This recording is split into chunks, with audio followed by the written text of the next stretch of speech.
Tercer bloque de la tarde, en primer lugar, por la Fundación Influyamos, expone José Antonio Kast, hasta por 10 minutos. Tiene la palabra. Muchas gracias, señor presidente de este excelentísimo tribunal. Quiero partir señalando que quienes han pedido el fin de la Constitución y de este mismo tribunal, a través de los medios públicos, son los mismos que hoy día hacen fila para alegar frente a este tribunal que el aborto es legítimo basado en la misma Constitución que ellos desconocen, lo cual no deja llamar la atención, sobre todo pensando que esta es una Constitución que ya no es la llamada Constitución del 80 y que además este tribunal no fue constituido en la Constitución del 80, sino en el año 70, y que a lo largo del tiempo y en reiteradas y sucesivas reformas, la Constitución se ha ido adaptando a las necesidades políticas, tanto así que el expresidente Lagos, en un día histórico, señalado por él mismo, señaló que esta Constitución nos representaba a todos. Y señaló en ese momento, dijo, este es un día muy grande para Chile,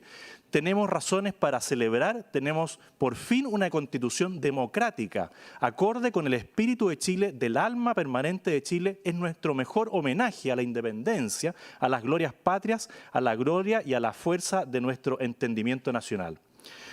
Y adicionalmente, señalar que a lo largo de las modificaciones, del tiempo, en las modificaciones que se le han realizado a la Constitución, siempre se ha reconocido constitucionalmente el derecho a la vida y proteger la vida del que está por nacer, que es lo que yo señalo que este tribunal debe reconocer y salvaguardar. En segundo lugar, quiero señalar que este tribunal es un engranaje esencial para el sistema democrático chileno.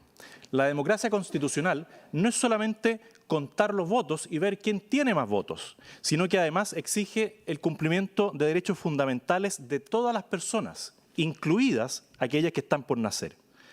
Jamás sería democrática una decisión de una mayoría o de la gente en la calle de golpear y apedrear a un delincuente hasta la muerte. Sería ilegítimo aun cuando el 100% del Parlamento lo aprobara. Porque los derechos fundamentales, los derechos humanos existen precisamente para proteger a las minorías, a las personas y no a mayorías circunstanciales como podría ser hoy día. Estos derechos existen para ser respetados por todos, porque son derechos que emanan de la propia naturaleza humana. Por eso, atendido a los derechos fundamentales que son anteriores al Estado, es que el Tribunal Constitucional cumple una finalidad importantísima de proteger a las minorías, y en este caso específico a personas indefensas que en el vientre de su madre no se pueden dejar oír. Por eso estoy acá, por eso me he dedicado a la abogacía y al ejercicio de la política, para ser la voz de aquellos que no tienen voz. Porque el Estado está al servicio de la persona humana y de su protección.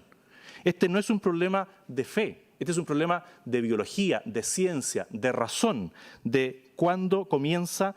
la existencia humana que parte en la concepción. En tercer lugar, quiero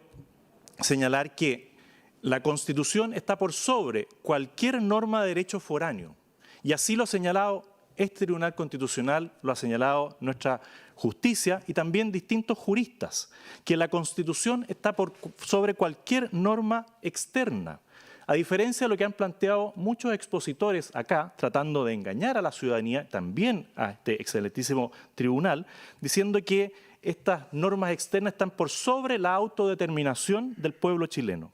Y no solamente tergiversan los textos de los tratados internacionales, sino que además engañan a los chilenos diciéndole que estas normas jurídicas, que no son vinculantes, tendrían un efecto sobre la legislación nacional, con el fin de establecer desde fuera de Chile un ordenamiento internacional que pase a llevar nuestra legislación. El texto de la Constitución de Chile protege la vida del que está por nacer más allá de que uno o todos los organismos internacionales digan lo contrario, porque Chile es un país libre y soberano. En cuarto lugar, quiero hablar de la obligación de proteger la vida del que está por nacer y de la competencia del legislador, tal como lo señala el requerimiento de los señores senadores que apelan al artículo 19, número 1, inciso 2 de la Constitución, donde se señala que se encomienda al legislador una materia concreta y le configura una competencia específica imponiéndole una obligación, que es proteger la vida del que está por nacer. Así, el sujeto activo El obligado a señalar esto es el legislador. El sujeto pasivo, el destinatario, pasa a ser la persona que está por nacer, es decir, ese individuo de la especie humana vivo en gestación, aún no nacido. El medio que la Carta Fundamental dispone para desplegar la conducta mandatada al legislador es obviamente la ley. Y el objeto de la ley es legislar para proteger la vida del que está por nacer. Por lo tanto, el objeto es la vida y el verbo rector es proteger. Con ello, se establece que el mandato constitucional es claro e ineludible y que el límite de la ley es la misma Constitución. Por lo tanto, no podría el legislador pasar a llevar la Constitución que protege la vida del que está por nacer. En quinto lugar, quiero referirme a la diferencia entre los conceptos de despenalización y promoción del aborto. En el proyecto de ley, el financiamiento público de acciones de aborto implica promover con fondos públicos el aborto, lo que va más allá de la mera despenalización, como lo han querido mostrar los partidarios de este proyecto de ley. Esta promoción es tan activa que incluso se tuvo que incluir un derecho de objeción de conciencia, es decir, se tuvo que crear un derecho de oposición frente a este planteamiento que es la promoción del aborto con fondos públicos. Y lo anterior contraría expresamente el mandato constitucional de proteger la vida del que está por nacer, por lo que claramente este excelentísimo tribunal debe declarar la inconstitucionalidad de la promoción del aborto vía financiamiento público, tal como lo señala el proyecto en comento. En sexto lugar, me referiré a la inconstitucionalidad de la primera causal y a la eventual interpretación que pudiera hacer este excelentísimo tribunal. Mucho se ha hablado respecto de que la primera causal, esto es el aborto en caso de que la mujer se encuentre en riesgo de vida, no sería inconstitucional. Y ello es abiertamente falso, pues la provocación directa de la muerte del niño que está por nacer atenta derechamente contra lo establecido en el artículo 19, número 1, inciso segundo de la Constitución, quebrando el mandato constitucional de proteger la vida del que está por nacer. Dicho esto y sin perjuicio de que la norma impugnada es a todas luces contraria a la Constitución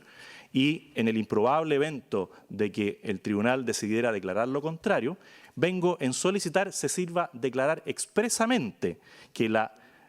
norma del numeral 1 del artículo 119 del Código Sanitario, agregado por el numeral 1 del artículo 1 del proyecto de ley, es constitucional solo en cuanto habilita a acciones destinadas a salvar directamente la vida de la madre cuando existiere riesgo vital y que solo a consecuencia indirecta de ello se produjere la interrupción del embarazo. Es decir, no se habilita en ningún caso la intervención directa sobre el niño en el vientre materno. Lo anterior cubriría la praxis médica, que es conocida como el doble efecto y que no es en absoluto aplicable a los médicos y profesionales de la salud sin necesidad de tener esta ley. En séptimo y último lugar, vengo a señalar al Tribunal Constitucional que este mismo tribunal ya ha señalado que la persona existe desde la concepción, que se es persona desde la concepción. Este excelentísimo tribunal ha confirmado que el que está por nacer es persona y que el concepto normativo de persona de la Constitución incluye al individuo de la especie humana que todavía no ha nacido. Y así se señaló en la sentencia Roll 740, considerando 50, 52, 53, que señalan si al momento de la concepción surge un individuo que cuenta con toda la información genética necesaria para su desarrollo, constituyéndose en un ser distinto y distinguible completamente de su padre y de su madre, es posible afirmar que estamos frente a una persona sujeto de derechos. La singularidad que posee el embrión desde la concepción permite observarlo ya como un ser único e irrepetible, que se hace acreedor desde ese mismísimo momento a la protección del derecho que no podría simplemente ser subsumido en otra entidad, ni menos manipulado sin afectar la dignidad sustancial de la que ya goza en cuanto persona. En conclusión, su señoría excelentísima, solicito se acoja el requerimiento de senadores y diputados en todas sus partes declarando inconstitucional este proyecto de aborto en sus tres causales por ser contrario a la Constitución, procediendo a eliminar su texto. Me permito acompañar una minuta y eso ha sido mi presentación, he dicho. Muchísimas gracias.